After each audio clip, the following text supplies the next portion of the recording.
بسم الله الرحمن الرحيم الحمد لله رب العالمين الصلاة والسلام على رسوله الكريم وعلى آله وأصحابه أجمعين وأشهد أن لا إله إلا الله وأشهد أن محمدًا عبده ورسوله اللهم صل وسلم وبارك على نبينا محمد وعلى آله وأصحابه أجمعين. يقول الإمام الحافظ الفقيه المفسر البارع شمس الدين ابن قيم الجوزية رحمه الله تعالى في كتابه زاد المعاد: فصل في هديه صلى الله عليه وسلم في الاستئذان. الاستئذان يعني أن يستأذن لدخول بيت أحد. قال: صح عنه صلى الله عليه وسلم أنه قال: الاستئذان ثلاثا، فإن أذن لك وإلا فارجع. فإن أذن لك يعني أذن لك بالدخول، وإلا فارجع يعني عدم الإذن يكفي عن أن يأتيك صاحب البيت ويعتذر عن إدخالك، فهذا محرج. وإنما الذي ينبغي أن الإنسان لا يثقل على الناس، فإذا جاء إلى باب أحد وطرق عليه الباب أو رن الجرس أو ما شابه ذلك واستيقن أنهم إن كانوا موجودين سمعوه، فإنه ينصرف ويأخذ بالإشارة، واللبيب بالإشارة يفهم كما يقال. This chapter is regarding the Prophet sallallahu alaihi wasallam's sunnah with regards to what is referred to as al-istidhan, which is approaching a person's home, approaching a person's domicile, and asking for permission to enter, whether that be by way of knocking on the door or ringing the doorbell or what have you. The issue here is an issue of al-urf, issue of customs. What is customary? The Prophet sallallahu alaihi wasallam, he says to us that knocking on a person's door, which is essentially al-istidhan, you're knocking because you're seeking permission to enter, seeking the attention of the people in the home. He said this should be 3 times. If you are granted permission of entrance, then enter. And if not, you should leave after 3 times. And the Prophet sallallahu alaihi wasallam also said, إنما جعل الاستئذان من أجل البصر. أجل البصر.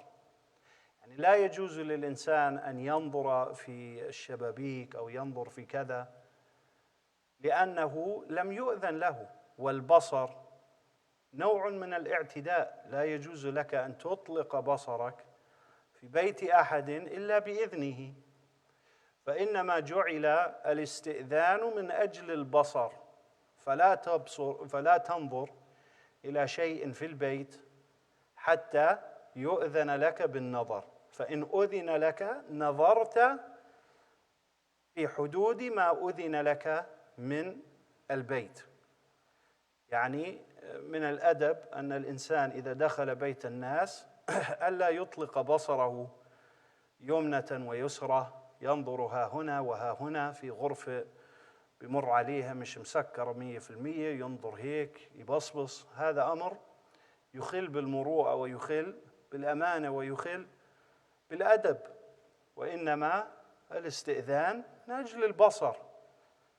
إذا أتاك صاحب البيت فتح لك، قال لك تفضل، وبعدين مشى قدامك فاتح طريق عشان يدخلك على غرفة معينة وعلى الصالة وما شابه ذلك، فإنك تنظر إلى صاحب البيت، تنظر إلى الأرض، لا تطلق بصرك إلا حيث أذن لك.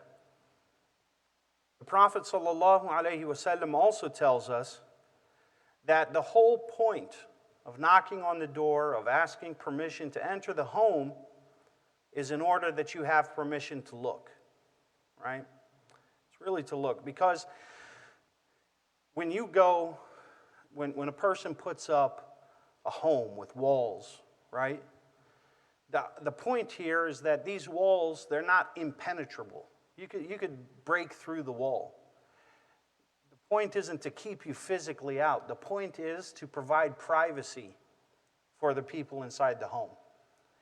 And so when you seek permission to enter into someone's home, you're essentially asking permission to look inside of the home, right? So let's say you're outside. Some people, they have like a window or glass on the side, of the door, or little pieces of glass in the door, what have you, right? You shouldn't be looking inside of those pieces of glass. What can I see? Sometimes the glass is frosted. We call it frosted glass. But on the sides, it's clear glass. There's like a strip. You shouldn't be looking inside of that strip to see what you can see inside the home. That is haram, because you haven't been given permission to look inside yet. And so when you knock on a person's door, you're not just asking for permission to enter physically, but you're also asking permission to look inside, to see. And so we understand from this that essentially it is haram to look around in a person's home without their permission. Okay? That goes for even if they let you into the home. You go to the house, you knock on the door. As we mentioned in previous classes, the Prophet ﷺ would not stand straight in front of the door when he'd knock. He would stand off to the side of the entrance so as to not be able to see inside, okay? You shouldn't be standing in front of the door as soon as it opens, you're seeing inside. It should be that you would knock or ring the bell and stand off to the side. Even when you're granted permission to enter, knock on the door, guy opens the door, come on in, right? Maybe he's walking you through the hall. Maybe he's walking you to the kitchen or walking you to another part of the home. You shouldn't be looking all over the place when you're in there, right? You should only be looking in an appropriate place within the confines of that permission that you've been given. You're walking down a hall, maybe there's a little door cracked open. I wonder what's going on in there, This is not correct. This is impolite, it's rude, and it's obnoxious. A person shouldn't be doing that. When a person enters a person's home, they're respectful, not only to a person's furniture and the walls, but to a person's privacy, because a person has a right to privacy when he is in his home and elsewhere as well. قال وصح عنه أنه أراد أن يفقع عين الذي نظر إليه في حجرته وقال إنما جعل الاستئذان من أجل البصر وصح عنه التسليم قبل الاستئذان فعلا وتعليما واستأذن عليه رجل فقال أألج فقال رسول الله صلى الله عليه وسلم للرجل اخرج إلى هذا فعلمه الاستئذان فقل له قل السلام عليكم أأدخل فسمع الرجل فقال ذلك فأذن له فدخل وفيه رد على من قال يقدم الاستئذان وعلى من قال إن وقعت عينه على صاحب المنزل قبل دخوله بدأ بالسلام وإلا بالاستئذان. هذه الرواية وهذه القصة موجودة عند الإمام البخاري رحمه الله في كتاب الأدب المفرد، وقد أفرد هذه الرواية بباب، والحديث حسن الإسناد فيصح عن رسول الله صلى الله عليه وسلم. إيش القصة بالضبط؟ أتاه رجل فاستأذن فقال الرجل أألج، هكذا أتى إلى الباب وقال أألج، فالنبي صلى الله عليه وسلم قال لرجل عنده اذهب إلى هذا فعلمه الاستئذان فمره فليقل السلام عليكم أأدخل. فالرجل سمع محادثة بين الرسول صلى الله عليه وسلم وهذا الرجل، فقال السلام عليكم أأدخل، فأذن له النبي صلى الله عليه وسلم. المقصود هنا تعليم الأدب في الاستئذان، وأن الإنسان يستأذن فيقول السلام عليكم أأدخل. ماشي؟ هذا هو الأصل في الاستئذان. هنا مسألة، وذلك أن الرجل قال أألج. الولوج الدخول. فالنبي صلى الله عليه وسلم غير الكلمة. الرجل قال أألج فأمره أن يقول أأدخل. لما هذا؟ بعض العلماء علل ذلك وقال الولوج دخول إلى ضيق. قال الله تعالى ولا يدخلون الجنة حتى يلج الجمل في سم الخياط. ومثل هذا اللفظ لا يستعمل في الدخول إلى بيت رسول الله صلى الله عليه وسلم. فالذي ينبغي عليه أن يقول أأدخل بدلاً عن أألج. والله أعلم. Prophet sallallahu alaihi wasallam taught a man from the companions how to properly seek permission to enter.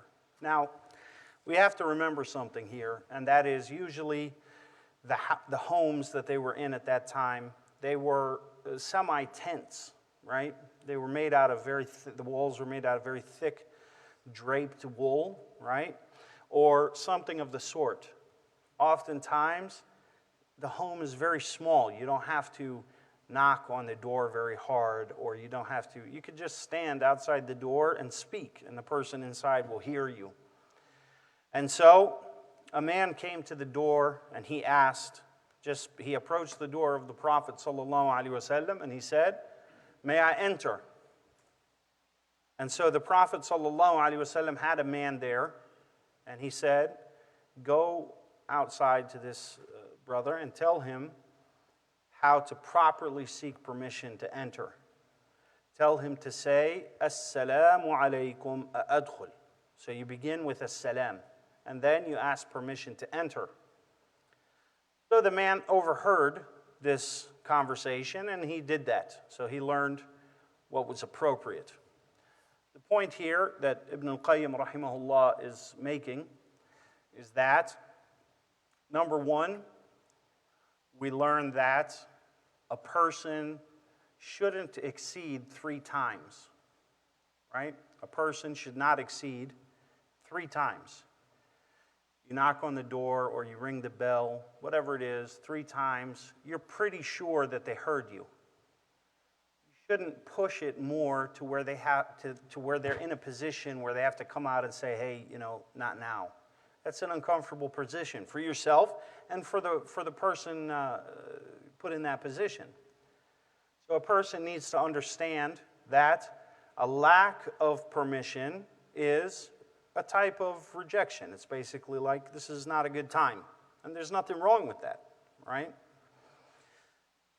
And so, the Prophet ﷺ mentions 3 times.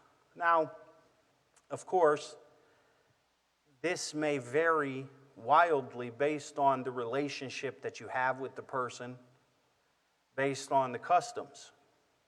So, for instance, if I go to a person's door and they have a camera, like a Ring camera, and I ring the door, and I'm sure that this person saw my face in the Ring camera and they know I'm there, right? That's enough. 1 time is enough at that point. I don't have to repeat it 3 times. 1 time is enough. The point here is that you have become mostly sure that they heard you and that they chose not to answer the door, that's enough, right? And the opposite is true as well. Let's say you speak to someone on the phone that you're very close with, and he says, yeah, man, I'm cutting wood down in the basement. Come over, right? Just ring the bell when you get there. And so you get there, and you ring the bell, and you hear the power saw going on downstairs, and you ring the bell 3 times, and he doesn't hear you. Can you ring the bell more? Yes, because he told you to come over, and obviously he can't hear you because he's got machinery going on, right? So the point is it's to make sure that, yes, the person heard and communicated by lack of engagement that this is not a good time, not an appropriate time. That's all that's intended here with this. Another thing that we've learned is that when we ask permission to enter, we're not just asking for permission to enter, we're also asking permission to look. And so we are not to look and to invade another's privacy without their knowledge. And that's in general. In general, it is not permissible to invade a Muslim's privacy without his knowledge. Right? This is what we refer to as a tajassus. And a tajassus is not halal. It is haram in all cases. Spy on someone or to invade their privacy without their knowledge. A Muslim has a right to privacy. People in general, all people have a right to privacy.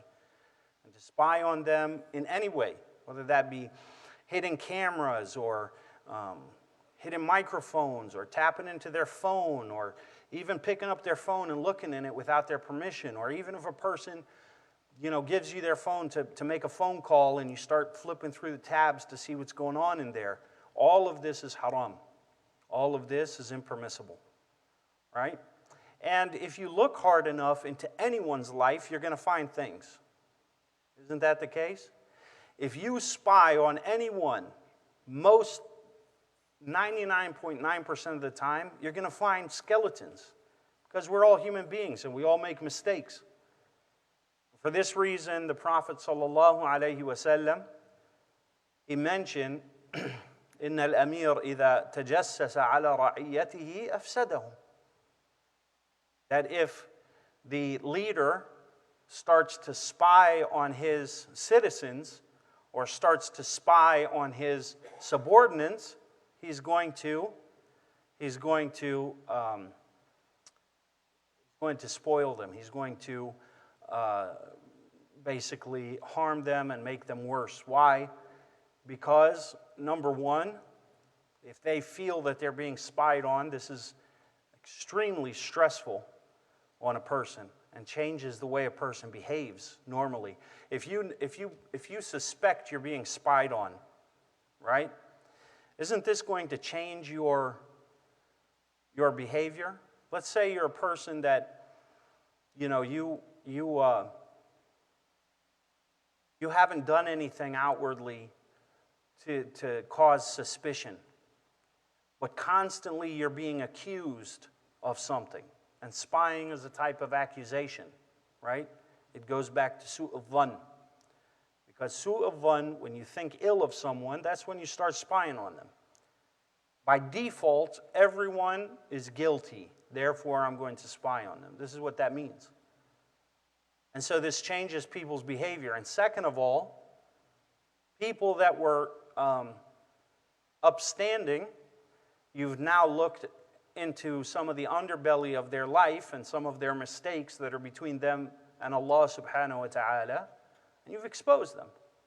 And so now no one in your mind is going to be truthful. No one in your mind is going to be upright. And so spying is a major sin in Islam. It harms people. It's very harmful.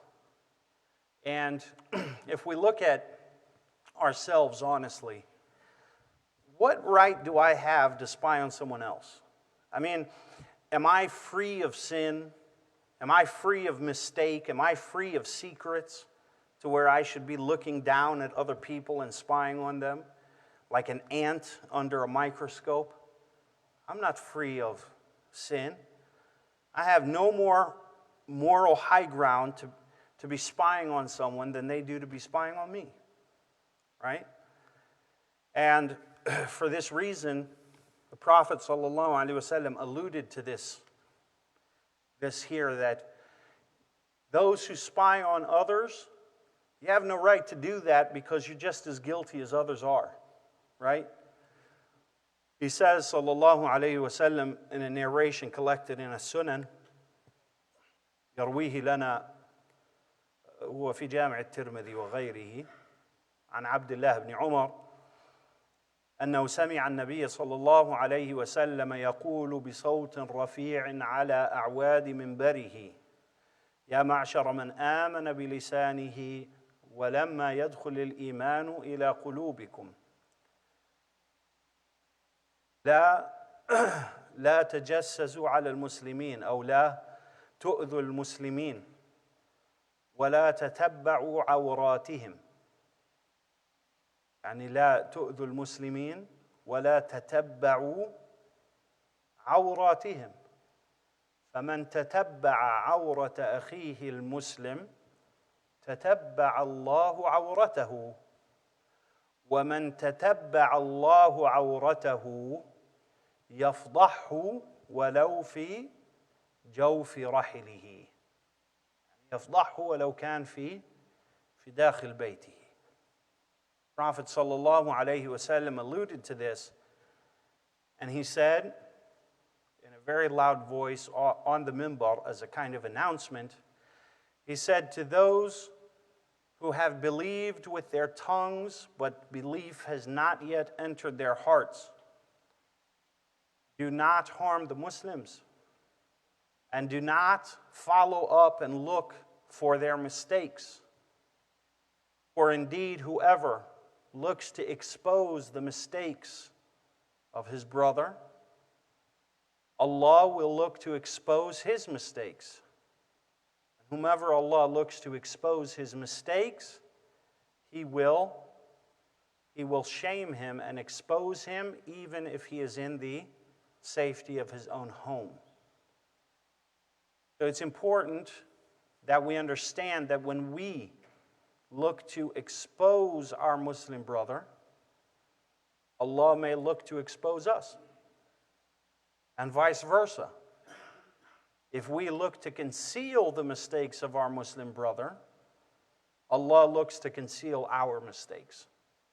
The Prophet ﷺ says, in a narration that most of us know, Sahih Muslim in Hadith Abi Hurairah, يقول: وَمَنْ سَتَرَ مُسْلِمًا سَتَرَهُ اللَّهُ فِي الدُّنْيَا وَالْآخِرَةِ. He said, whoever conceals a Muslim's mistake, his mistakes, the things he's ashamed of, his sins, his misdeeds, Allah will conceal his mistakes in this life and the hereafter. So who of us doesn't need Allah to conceal our mistakes? We're all guilty, all of us, right? None of us has the moral high ground to point down at anyone else. We're all guilty in our own way, and we all have skeletons in our closet. And Ibn Abbas radiallahu anhuma, he said, لو كان للذنوب رائحة ما اقترب منا أحد أو كما قال رضي الله عنهما بهذا المعنى. Ibn Abbas said, essentially, if sins had a foul smell, if people could, if they were tangible, then nobody would be able to come near us. They wouldn't have the stomach to even approach us because our sins are atrocious and smelly, right? So we shouldn't be spying on each other as Muslims. We should be concealing each other's faults. And we should be trying to avoid seeing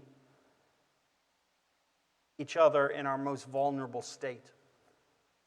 Some of the tabi'een, when they would go to sit with their teachers, before they would go, every time they would give charity. They would give something in charity and make dua, "Oh Allah, conceal our teachers' faults from us." If you have a teacher, a leader, or somebody that inspires you, everybody has faults and mistakes. You want to make sure that you see the best that that person has to offer. And so they would make dua that Allah subhanahu wa ta'ala keep that person as a person of esteem in their hearts and in their minds, so that they can continue to learn and continue to better themselves. And this all roots back to the issue of, can people change or not? Yes, people can change. People can even change their nature. The nature of a human being is to be oppressive, to be ignorant, to be arrogant, to be greedy, and all of these things can be changed with the light of the Quran, the light of faith. Allah subhanahu wa ta'ala an yahdiyana sawa as-sabil.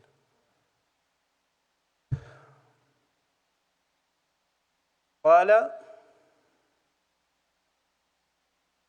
ومن هديه أن المستأذن إذا قيل له من أنت قال فلان ابن فلان، أو يذكر كنيته ولا يقول أنا.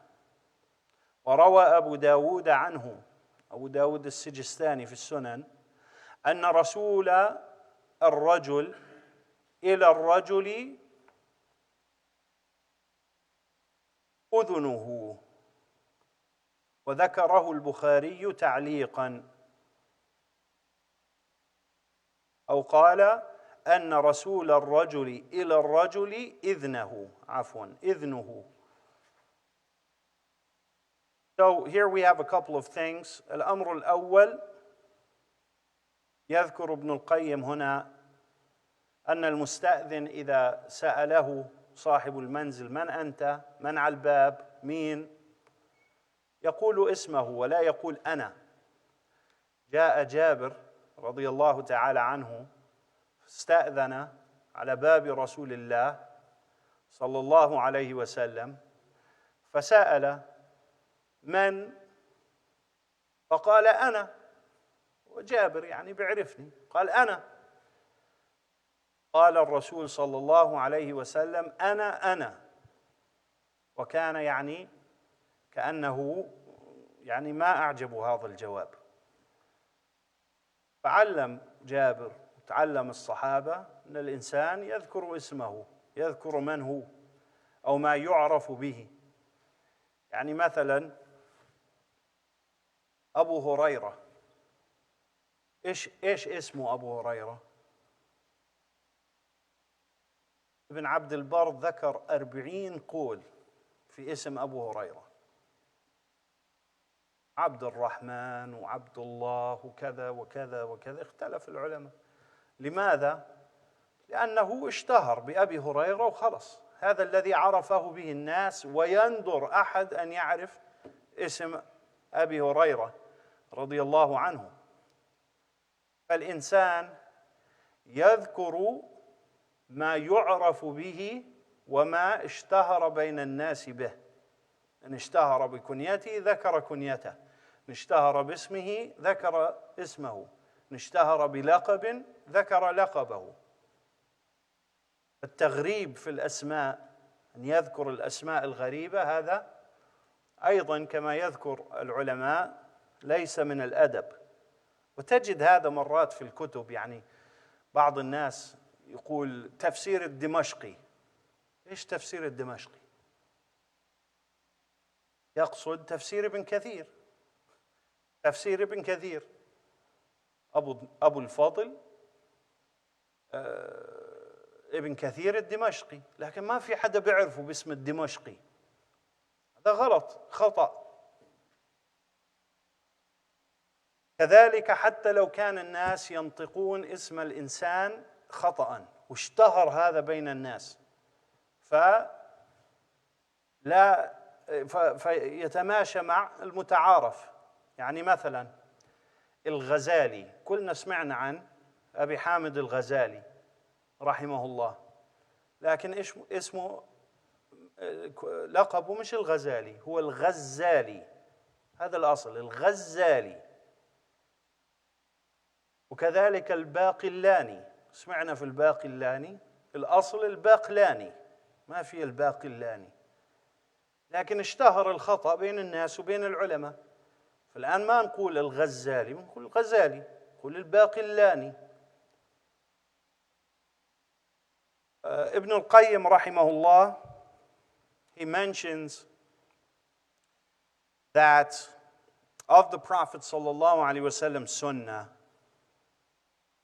is that if a person goes to another's door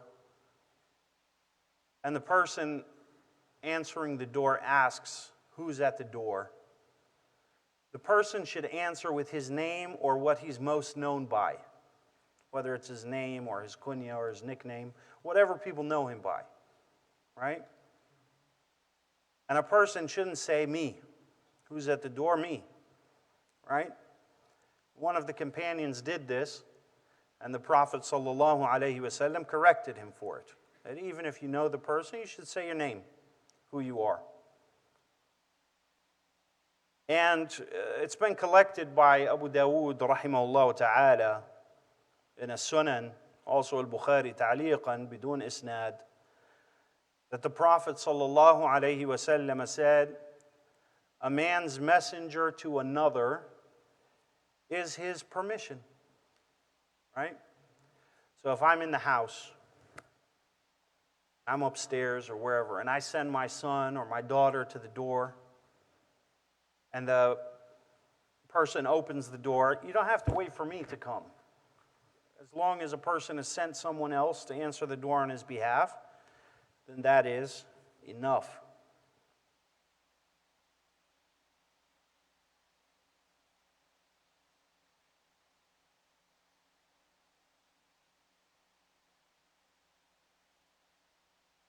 Then he goes in to mention the issue of implied permission. Implied permission. For instance, if I say, okay, come over to the house right now, and have lunch or something. When you come, do you have to still ring the bell and ask permission to enter or no? It depends on what is implied, and this all roots back to one issue, and that is implied permission.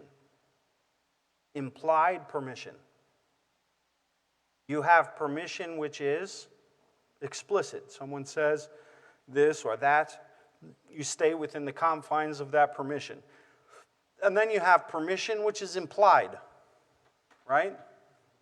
Let's say you have a friend, he doesn't have a wife or anything, he stays in an apartment. You go over there, you stay there sometime, you're close. He gives you a key, right? You have implied permission. You can go in there without him knowing, right? You know in your mind what is appropriate and what isn't. And so there is such a thing as implied permission, and there is such a thing as specific permission. If you're given specific permission, you stay within the confines of that specificity. And if you are given implied permission or general permission, you stay within the confines of what you know to be appropriate.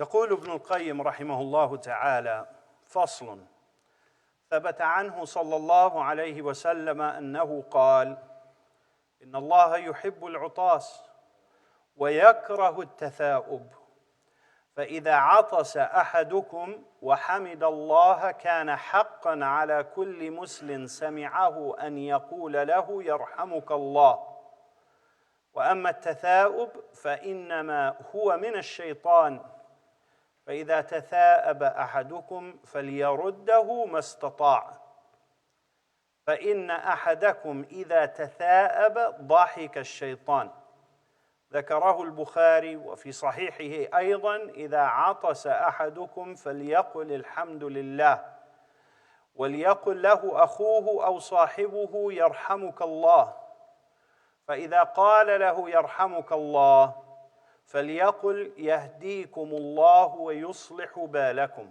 هذه هي السنة، يهديكم الله ويصلح بالكم. واللي متعارف عليه عندنا في البلد: أثابنا وثابكم الله. وهذا كلام طيب لكن مش السنة. نفس اللي علمنا نقول يرحمك الله، نفس اللي علمنا نقول يهديكم الله ويصلح بالكم. هذا هو الصحيح. لكن بعض الناس ولا عمره سمع في القصة، بعض الختيارية مستعصي عليه هذا الأمر. كل يا حج يهديكم الله ويصلح بالكم، أنتوا جايبين لنا دين جديد، ماشي، وبيقولها غصبا عنك: أثابنا وثابكم الله.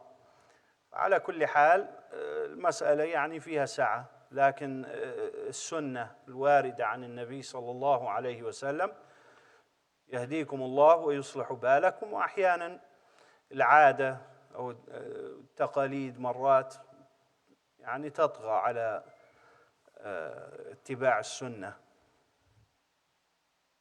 The Prophet sallallahu alaihi wasallam was authentically narrated to have said, Allah loves sneezing and He dislikes yawning. He loves sneezing and He dislikes yawning. Why is that? The scholars mention, of them Ibn Al-Qayyim rahimahullah, that a sneeze is a sign of activeness. It's an indicator of an activeness. Does a person sneeze while he's sleeping? No. A person only sneezes when he's awake. And not only that, but it kind of exhilarates the body to sneeze. Contrary to yawning.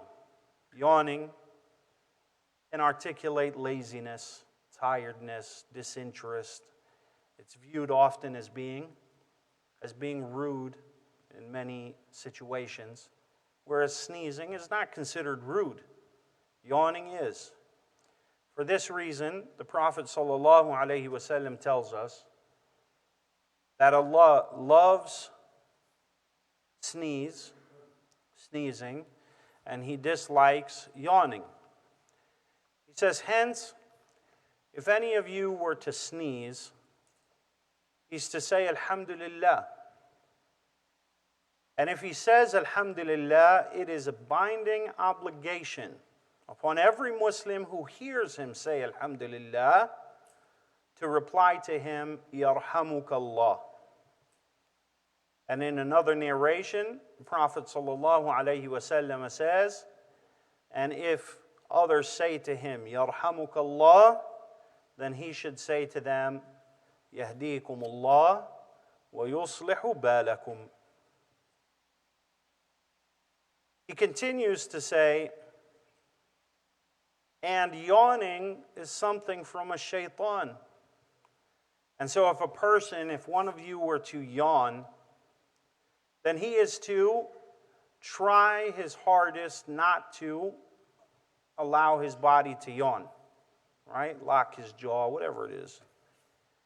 And if he is unable to completely suppress this yawn, then he should cover his mouth when he yawns. This is not part of the narration, but this is in another narration, especially in salah. If a person yawns, there's a couple of things having to do with yawning. في صحيح البخاري النبي صلى الله عليه وسلم يقول: إذا تثاءب الرجل فقال في تثاؤبه ضحك الشيطان.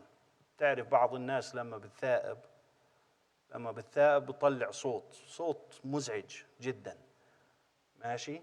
هذا الصوت يقول النبي صلى الله عليه وسلم ضحك الشيطان أو سخر الشيطان. هذا أمر ممنوع كذلك إذا تثاءب الإنسان فعليه أن يرد التثاؤب ما استطاع، يحاول ألا يتثاءب، فإن غلبه التثاؤب فإنه يضع يده على فيه. العلماء ذكروا صيغا لذلك، فقالوا باليسرى، وقال بعضهم بالدفع، لأن الحديث جاء بالدفع، فهكذا باليسرى على الفم. على كل حال يغطي فمه إذا غلبه التثاؤب. وأما العطاس فإن الإنسان إذا عطس، كان النبي صلى الله عليه وسلم عطس في ثوبه أو في ثوبه من هنا، يعطس هكذا، اخلع، يعطس هكذا، أو يعطس في ثوبه أو في أي شيء، لكن إنه بس يعطس هيك أو يعطس في إيديه هذا غلط.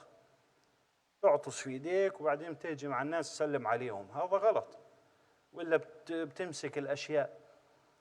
الإنسان يعطس هنا أو يعطس في ثوبه، هكذا كان الرسول صلى الله عليه وسلم يصنع. When it comes to yawning, the Prophet sallallahu alaihi wasallam mentions that if a person yawns, they are not to make a noise, a sound, while they are yawning. Because if they yawn and make this sound that we all know, then a shaitan laughs at this. This is amusing to him because it's humiliating to a person. It's obnoxious. And likewise, if a person yawns, they are to try to suppress this yawn as much as possible. If they are unable, then they are to cover their mouth when they yawn. The scholars mention different ways to cover the mouth. Some mention it should be with the left hand. Some mention it should be the palm outwards. The point is that a person should cover his mouth. Likewise, when it comes to sneezing, the Prophet ﷺ, his Sunnah and what he taught his companions was to sneeze into the sleeve or to sneeze into your clothing, to a napkin or a tissue. The point is to not openly sneeze, and the worst is to sneeze into your hands, because you sneeze into your hands and now you grab things and handle things. والله أعلم وصلى الله وسلم على نبينا محمد وعلى آله وأصحابه أجمعين وجزاكم الله خيرا.